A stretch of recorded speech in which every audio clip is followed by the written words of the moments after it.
இன்னைக்கு முதல் அமைச்சரா இருக்கக்கூடிய திரு ஸ்டாலின் அவர்கள் அவர் தந்தையார் சொன்ன அந்த வழியில போகாம நான் எதிர்ப்பேன், எங்களுக்கு வேண்டாம் ஒன் நேஷன் ஒன் எலெக்ஷன் சொல்றது. சரி, நான் பல விதமான குழுமங்கள் இதை பத்தி பேசியிருக்காங்க அப்படின்னு சொன்னேன். எல்லாம் உங்க பிஜேபி குழுமமா இருக்கும்னுவாங்க. நான் தமிழ்நாட்டில் இருக்கேன்றதுனால இந்த மாதிரி ஆர்குமெண்ட்ஸ் டெஃபினட்டா வரும்ன்றது எனக்கு தெரியும். இருந்தாலும் சொல்றேன்,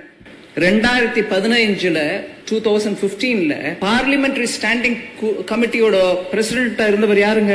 சுதர்சனன் ஆச்சியப்பன், ஐஎன்சியை சேர்ந்தவர். அவரு ஒரு ஃபேஸ்ட் அப்ரோச் மூலமாக ஒன் நேஷன் ஒன் எலெக்ஷன் கொண்டாங்கன்னு அவர் ரெக்கமெண்ட் பண்ணார், காங்கிரஸ்காரர். அதே மாதிரி 2019 திரு சரத் பவார் அவர்கள், பிரகலாத் ஜோஷி பார்லிமெண்டரி அஃபேர்ஸ் மினிஸ்டரா இருந்த போது அவர்கள் லெட்டர் எழுதுறாரு. The idea of one nation one election is a good one அப்படிங்கிறார் சரத் பவார். அதே மாதிரி ஐயா மறைந்த தலைவர் கலைஞர் கருணாநிதி அவர்களும் ஒன் நேஷன் ஒன் எலெக்ஷனுக்கு சப்போர்ட் கொடுத்தார்.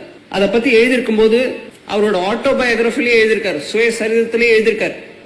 ஆனா இன்னைக்கு முதல் அமைச்சரா இருக்கக்கூடிய திரு ஸ்டாலின் அவர்கள் அவர் தந்தையார் சொன்ன அந்த வழியில போகாம நான் எதிர்ப்பேன், எங்களுக்கு வேண்டாம் ஒன் நேஷன் ஒன் எலெக்ஷன் சொல்றது. அதனால இப்ப இருக்கக்கூடிய resistance one nation one election நடக்க விடாம தடுக்கிறதுக்காக நிக்கிறவங்க எல்லாரோட ஒவ்வொரு பின்புலம் பார்த்தோம்னா சப்போர்ட் பண்ணவங்க தான்.